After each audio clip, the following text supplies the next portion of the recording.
Hi there. This is Sarah Elise Gordon. I'm in Toronto, Canada. I'm an astrologer. I'm putting this video out for my newsletter community today.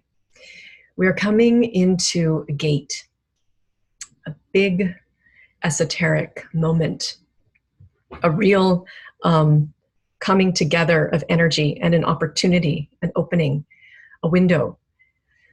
On December 25th, actually December 26th, actually, at about 12:30 a.m., we'll have our new moon in Capricorn at 4 degrees of Capricorn and a large solar eclipse as well. We won't be able to see the solar eclipse as it will be nighttime, but the energy of it will be there. This coming together of the sun and the moon at this very powerful time of the winter solstice is leading us into the month of January, where we will have Saturn and Pluto in Capricorn coming conjunct for a few weeks. And we've been waiting for this for a really long time. We've been doing a lot of work this year to get ready for this alignment, and the collective is moving through a gateway, moving through a shift, moving through something very powerful. So if you are feeling a little more crushed or a little more pressed than normal right now, just know that everything is trying to bring you into alignment with your integrity. And the more you can relax and let yourself just go into stillness and go into your own center, the better off you'll be as you progress through this, this planetary alignment that is going to shift the power structures and the dynamics of power inside your own system and inside our planetary system. I wanted to do a little bit of a teaching today, a little bit of a dictation on Capricorn. Capricorn is a very powerful archetype, and I have a quote here from Alan Oken, his soul-centered astrology. He says, "Within the symbolism and experience of Capricorn are some of the most profound and mysterious aspects of soul-centered astrology." So what does that mean exactly? Capricorn, esoterically, is the connecting link between divine will and the physical plane. When Capricorn is at her best, she is fully in alignment with higher self, and her soul is in her form. It's embodied. And she is acting out of integrity and wisdom to build things into the world, to build structures in the world that serve highest good. At her worst, Capricorn is the father, Capricorn's father, that which she serves is social conditioning, family conditioning, tribal conditioning, and self. So that which she builds is nothing but a recreation of the ambitions of her tribe and the fulfillment of her desire nature. She serves herself, her family, perhaps her corporation, perhaps her government, but not the true father within herself, not the true master, not her higher self, not higher truth, not wisdom. In esoteric astrology, Capricorn is the sign of initiation. Its archetype holds all of the tests that lead us onto the disciples' path, where we are attuned with higher will, higher service, and higher truth, and where we bring that forth into the world. According to esoteric astrology, there are three initiations that happen in Capricorn. The first initiation is when the Capricorn realizes that we are one, that humanity is one whole unit. So this is a moment when the Capricorn realizes that they are not the center of the universe, that they are not a single entity, but that they are part of a collective, organized group. And that humanity as a collective is also part of a greater collective, which is planetary, and then which is universal. So there's like a spirituality that happens at this point of initiation where the Capricorn realizes the difference between the small self, the small s self, and the large s self.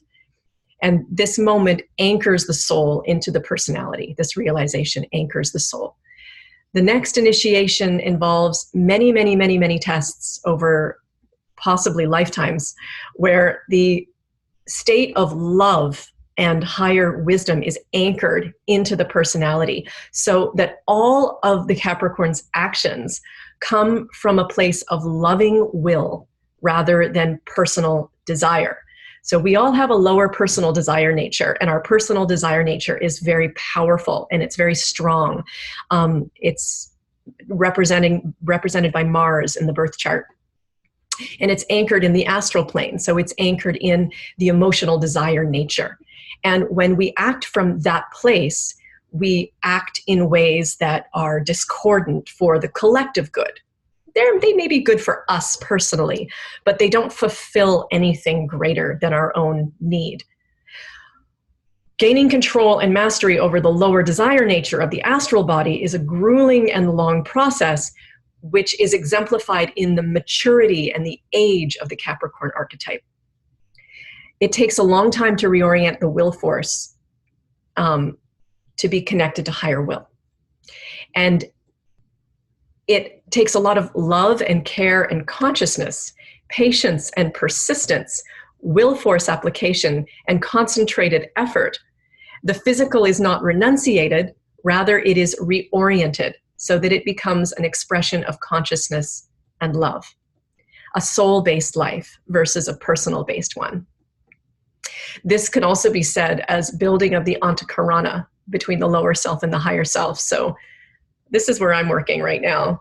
And trust me, it's not very easy because I have to constantly be aware of where my will is coming from. And every time my will is coming from a lower place, I have to grab my will force and reorient it back into alignment. And it's like creating this constant reorientation of will, which is exhausting, but it's also the only choice, right? It's the only choice. And it's very subtle, and it's done with the mind. It's done with the mental energy. So the mind is that which analyzes and structures the consciousness, right? And the awareness is, when am I acting from a desire to serve me or to serve an insecurity or a part of me that is not higher truth? And when am I acting from that awareness that I am God consciousness, that I'm like aligned with my wholeness or my oneness, that I'm part of something greater than me, and that is more important than me. Yeah. And so it's like the mental self kind of builds this bridge between the two so that you're constantly kind of orienting up. Grueling indeed. The third initiation, which I'm not at, we'll say this is when one is ready to be fully called into service and work. And when higher will is truly anchored into manifestation on the earth plane. This is when all of the structures and the forms of the Capricorn are in service to the greater good, and where the Capricorn is truly like a disciple, working hard to build this reality into something that is whole and cohesive and beneficial to everybody. It's a collectivization of will, right? But it is connected to intuition. So the father becomes the reference point instead of the structures of the social group being the reference point, or the hierarchy being the reference point, like the hierarchical structure that we build in government or in corporations and all of that stuff, where when that is the focus, then you're in the personal subjective desire nature. But when the true father is in charge, you are really aligned with your soul. So I wanted to read another Alan Oken quote. He says, "Sure-footedness, emotional balance, and the ability to function wisely in the physical world have been tested and retested. The pathwalker is now ready to assume a major responsibility for the benefit of all." Whew, intense. Capricorn is intense. These initiations can be seen in the movement from the Capricorn glyph as the goat, the mountain goat at the lower level of Capricorn, to the sea goat in the middle stage of Capricorn, to the unicorn at the higher stage of Capricorn. And Alan talks in his book, Soul-Centered Astrology, of how the horns, the two horns of the goat and the sea goat, represent the duality of matter and spirit. So when you're on that phase of initiation where you're either like where you're kind of working to align your higher and lower self, you are still in a dual structure, a duality structure. But the unicorn, which is the one horn, represents that one pointedness, that the transcendence of duality, right? So in Sagittarius, we see the truth, we see it, we put our arrow upon it, we go on the adventure toward it. But in Capricorn, we really bring it in. Like this, it's serious business in Capricorn. This is when we're like actually really ready to take hold and do the work and be here and be responsible. So I guess another way to say this, in like a way to kind of make it more real, is that, you know, the lower Capricorn nature will be focused on the personal goals and ambitions, and money and objects often represent to a lower Capricorn prestige and power, right? They'll be very focused on creating whatever it is they can create to like amplify their own status or their own, you know, ability to be in charge. And the unicorn connects with higher will and higher mind. So they bring into form directives straight from spirit. And she can harness through organization and order all of the energy that all of her creative impulses and all of her talents into actions that are really one-pointed and very focused toward the heart of humanity, so that it can open ever wider. So she's in service to the collective good. She's in service to the upliftment of humanity. Now, we're heading into this time where we are in a shift collectively, a shift of power structures. So if we look at Capricorn, it's kind of like, it's all about power. and where are you sourcing your power? Who are you giving your power to? Are you giving your power to these lower desires and to the structures that we have built previously, or you're giving your power to something greater? And with Saturn and Pluto coming together in Capricorn in January, it's what we're going to see, or what we are seeing on a collective level, at least as far as I can tell, is a restructuring of power from patriarchy to more of a balanced archetype where the feminine is rising and the masculine is remembering that it can trust the feminine, that it can be held.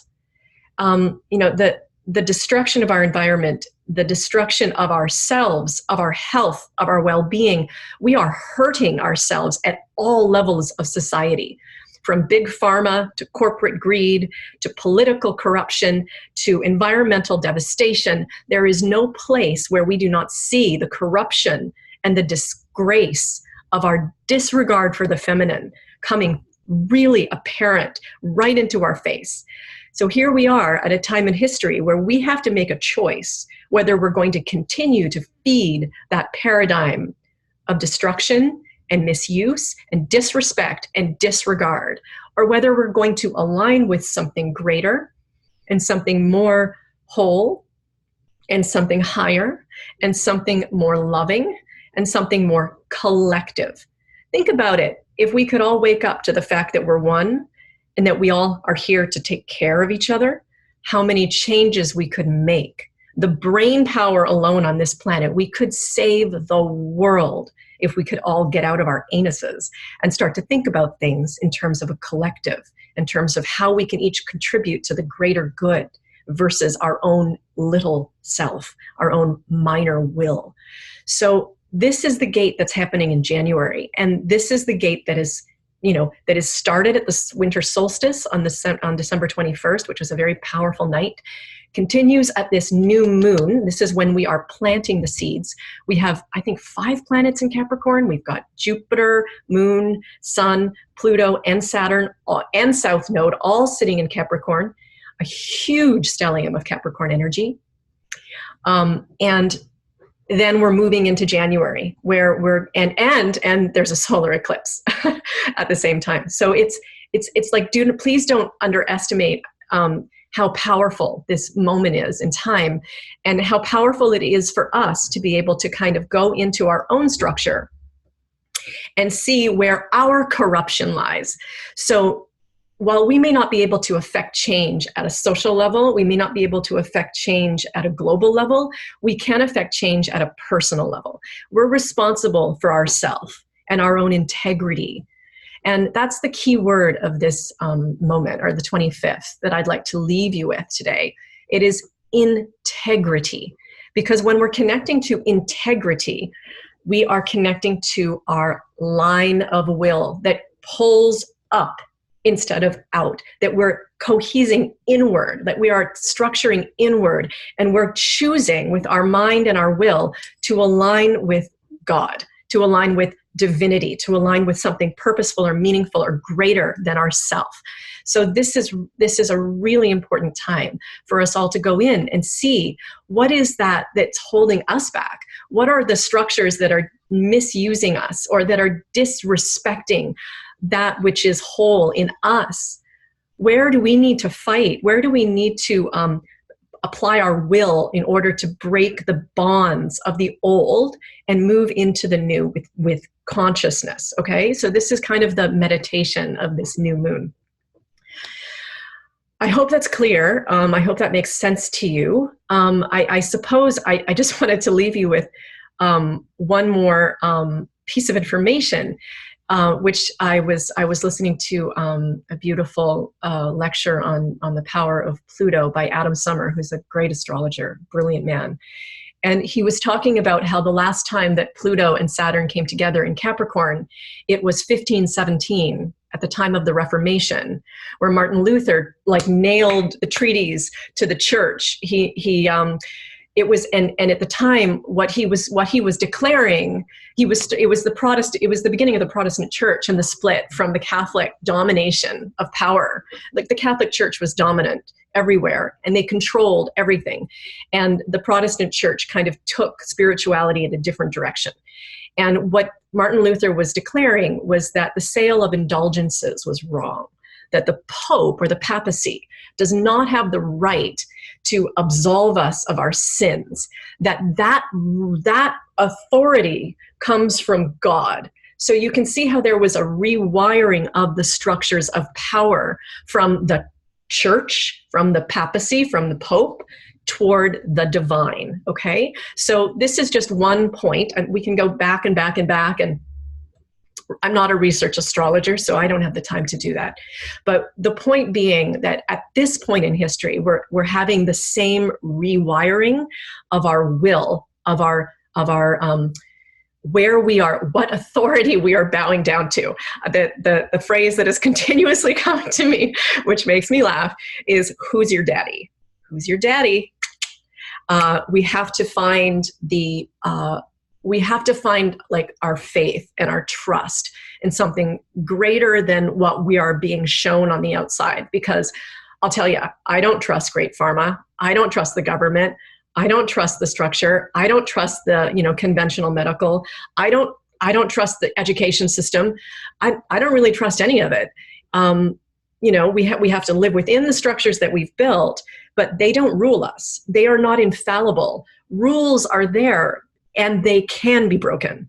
So we have to find within the authority that we need to go out and make changes, structural changes that will help us actually survive on the planet. Like, it's a matter of life and death. So that's what I'd like to leave you with. I mean, I think this is really heavy, but it's actually a really heavy time, okay? I also wanted to just point you toward a few archetypal manifestations of Capricorn shadow, so that if you're doing any self-analysis, that you might be able to identify parts of your own aberrative psychological structure that might be important for you to like identify as you're working with your own structure. Anyway, what am I saying? I would like to just point out some of the shadow of Capricorn. I thought maybe it would be interesting for you, and it might enable you to kind of isolate where the imbalances are within yourself. So some of the parts of toxic masculinity and toxic patriarchy that we're working through is unearned authority, simply assumed or demanded, negative judgment, like superiority judgment, feeling as though you have a right to pass judgment on another, repression in any respect. So repression of the feminine, like contraction away from wholeness and away from faith and away from trust. Grief is pretty intense. Shame and punishment. The punitive structure is very Capricorn. The thought that you have the right to hurt another because they don't pony up to your concept of what is reality is a Capricorn, is a Capricorn shadow. Totalitarianism. Does it occur to anybody but me that there is no longer democracy in our reality? That what we call democracy is simply kind of an illusion of totalitarianism. Fear is a real Capricorn shadow. Being afraid of consequences, creating fear in others for consequences, which gets back to the punitive.